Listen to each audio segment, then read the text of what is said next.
Quick disclaimer today, this presentation only includes general information, so unfortunately we're not posting sample volumes. Don't ask me that question because I cannot give you an answer. I'm not going to be talking too much about the history of the company, John. You took this slide out of me, so I'm not going to share more slides with you in the future. But what I want to show is a little bit, the journey was amazing for this organization. Who would have thought that a Brisbane-based company many years ago would be now indisputable leader of the mineral business, one of the top 3 players in the environmental testing, and a growing player in the food and pharmaceutical business.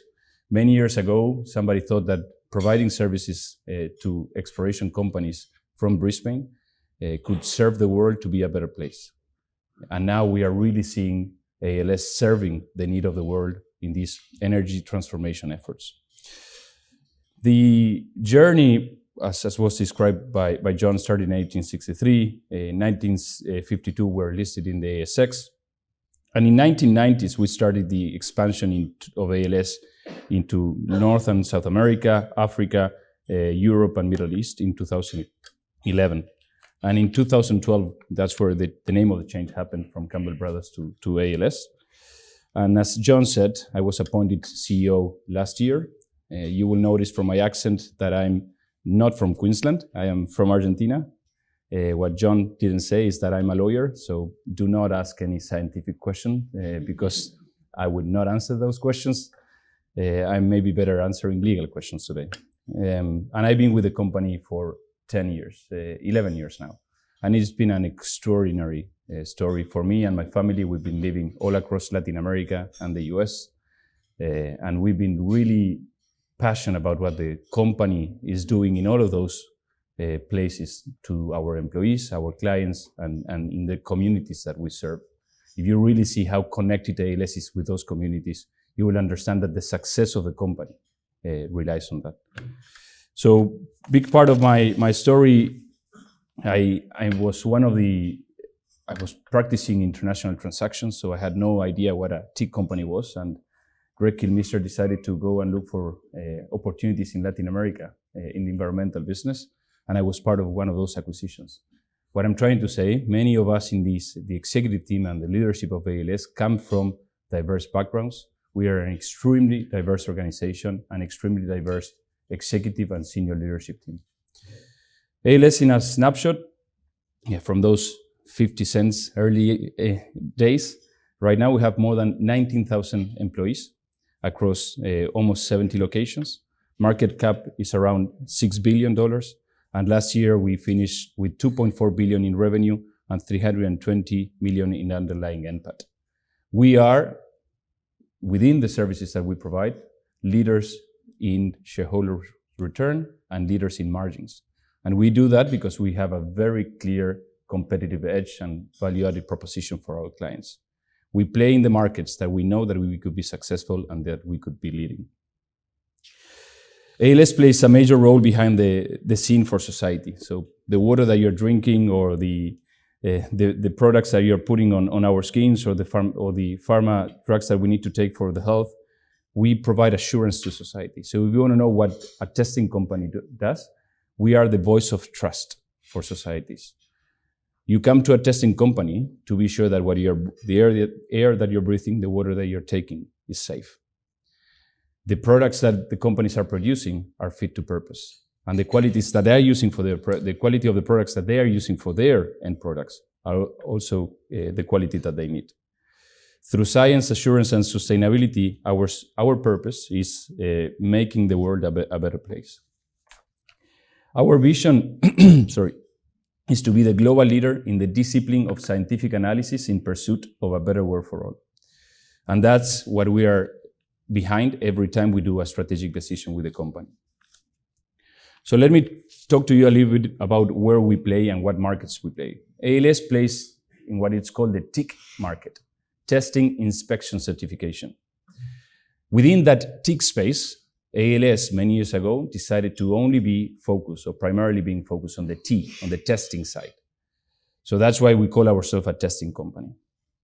We, as you can see in the graph, we have a 3.4 CAGR growth for that market until 2028.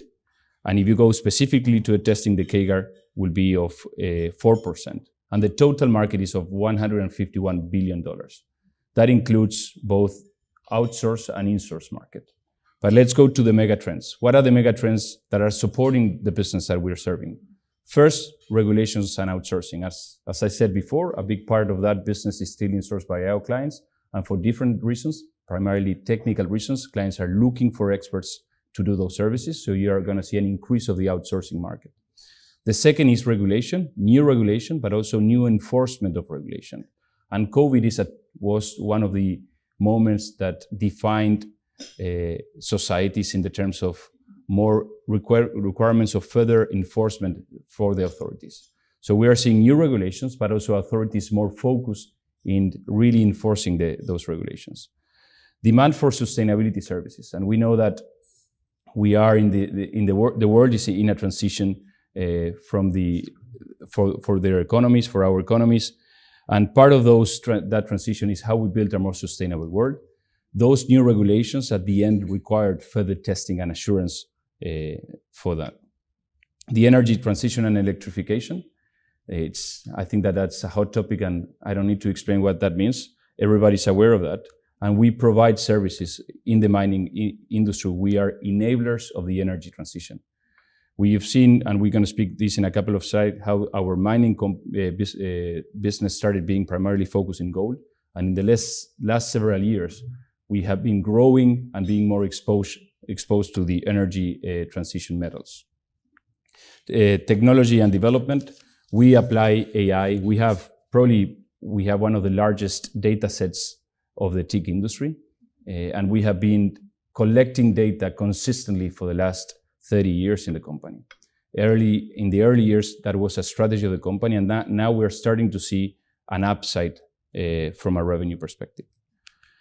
So let me show you a little bit where we are and who we play, and describe in more detail what John, you described. The first one is we have two buckets of the business. We have the commodities and life sciences, but that is more to explain the focus that we have. Let me start by the mineral business. The mineral business is 34% of the revenue of the company, but I would say that is one of the jewels of the crowns that we have in this organization.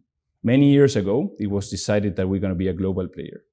I'm going to go through the details on how big this operation is, but we are in more than 70 countries, and we are running that business like nobody else can run it in an extremely consistent manner with hub facilities, so central facilities that we ship samples, and spoke locations that those samples are prepared.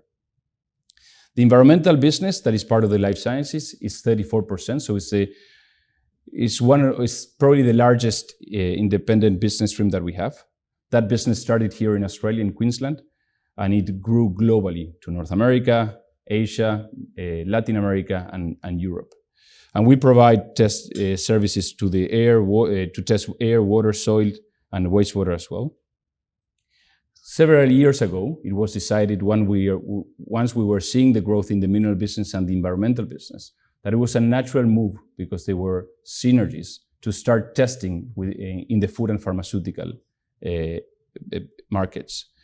And now that division represents 24% of our revenue. And finally, what we call industrial materials, that includes inspection, coal, and oil and lubricants, that represents 8% of our revenue. And as you can see, we serve the construction, transportation, safety, lubricants, and transformer oil reliability. Let me move now to speak about the environmental business. It's leading the industry in growth and margins. We have by far the best margins in the industry. If you compare to any of our peers, we are not the largest one. We are top 3 globally, with a very strong presence obviously in Asia, Australia, Latin America, and Europe, and with very good operations in Canada and growing operations in North America as well. We have organic growth ahead of our peers, and we have been capturing market share for the last several years consistently in the key geographies that we're playing in. We have over 170 locations across 36 different countries, and we operate under a highly scalable and resilient hub and spoke model. where central labs process samples from all over the continents. This enables efficiencies and gives us the ability to standardize processes globally. The mineral business, as I said before, it's one of the divisions that we are most proud of. It's the business that we have the most competitive advantage. From a market share in exploration, we have more than 50% market share globally. And as you can see, we operate in 85 global locations in more than 40 countries. We're proud to be leading providers of analytical testing services to the global mining industry. We are focused on growing our market share across the total mining value chain and maintaining attractive margins. Our client service offering and the unique high-performance testing methods we provide are some of the best in the business. And as you can see, ALS is a truly global player, and we continue to expand our footprint. Before going to a couple of examples that we can describe later, what are the strategic priorities of the company? What builds the company together? Big part of the growth of the company was organic, but also we did grow through acquisitions. And the key when you do acquisitions is how you integrate those acquisitions into your platform and what value you bring into those acquisitions. It's not just growing for the sake of bringing revenue. And to do that successfully, the first thing is understanding what are going to be the values across the global organization. We are extremely proud of the culture of the company, extremely proud of the values that are embedded on the organization. If you go to any of our operations, you're going to see that our values are lived consistently across the globe. But we are also extremely respectful of the cultures that each of those businesses brings to our global organization. We are leaders in safety and sustainability, and we are proud to say that. You've seen that the safety metrics of the company has been consistently improving throughout the years, and our sustainability efforts, and you will see it in the report, is competitive, is leading in the industry. Also, as I said before, sustainability and ESG is a service opportunity, a revenue opportunity, and we're focusing on capturing that. The second strategic priority is people. We are a people company. 50% of our cost is people, and that shows how important they are in our operation. One of the things that we are doing is really building a global, diverse, and inclusive workforce, starting by the top, from the board of directors to the executive team. You will see that this company is focused on inclusion, giving everyone the opportunity really to be successful. We want to continue developing the talent of the organizations. And many of us, we come from internal talent as well. We bring talent externally, but we are extremely good in developing that talent, and we are very proud of that. Innovation and technology, I think that's the reason why we are successful in the divisions that we are. We embedded innovation as part of the day-to-day. Innovation is our responsibility every day, and that's what is going to keep us to be the competitive, leading the market. The big reason why the mineral business is so successful together with the environmental business, to give two examples, is because they are constantly applying innovation to our day-to-day decisions. Innovation is not something that we do at the edge of the corner and we get together and try to have great ideas to disrupt the market, that we do that day to day, and that's a big, big difference with our peers. And the last one is growth and profitability. Everything we do is to ensure that we have the best return to our shareholders, and we've been generating extraordinary returns to our shareholders. The company is focusing on capturing growth, but maintaining market-leading margins that at the end will contribute to the best return to our shareholders. So one of the examples that I want to speak with you is, I'm sure many of you have heard about PFAS, and we call them emerging contaminants or new contaminants. They're not very new. They've been with us for many, many years. But we're starting to see a lot of regulations coming into place. In Australia, it has been for many years. You see Europe and you see United States starting to enforce those regulations more and more. That market itself, not the testing, but that PFAS remediation market that includes testing, is estimated, according to some research, to get to 30 billion by 2030. The testing will be fundamental to ensure the successful remediation of PFAS. And the PFAS compounds are starting to get more and more complex. So the methods, the analytical methods that you need to detect the PFAS are getting more and more difficult. ALS, we estimated our market share in the environmental division to be around 10%. We are leaders from our perspective in the PFAS industry. And we are growing and scaling up our divisions in the US and in Europe to continue capturing that market opportunity. We have started those methods several years ago in Australia, and we have been successfully deploying consistent and standardized methods across the globe. So this PFAS, it is an opportunity by itself for ALS. So let me finish so we can all have a water and ask questions about our values and why it's interesting to work in ALS, but also to invest in a company like ALS.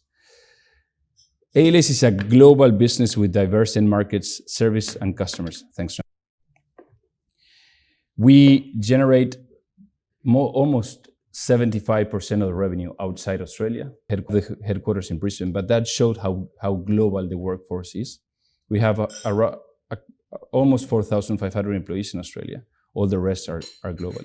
So if you want to have exposure to global markets, diverse markets, ALS is a very good opportunity. And it's a great opportunity for our people. You want to work in a company that will give you global opportunities, and I'm a very real example of that. ALS is a place that you could be successful. We don't care where you come, as long as you have the right culture and you're aligned with how we do business, you can have an opportunity in this organization. We're strategically positioned to capture growth from industry megatrends. And you've seen the growth that we had in the last several years in the mineral business and the environmental business. ALS is a focused organization. We don't want to do everything everywhere. Some of our other TIC players are bigger than us, and that's perfectly fine. They could do that better than us. But we are going to be the best in class in the end markets that we're going to participate. So the company, as I said before, from an investment perspective and a time management perspective, is extremely focused in where we're going to grow. We're leading market share and margins in both environmental and mineral business that combined, as you've seen, represent almost 70% of the company.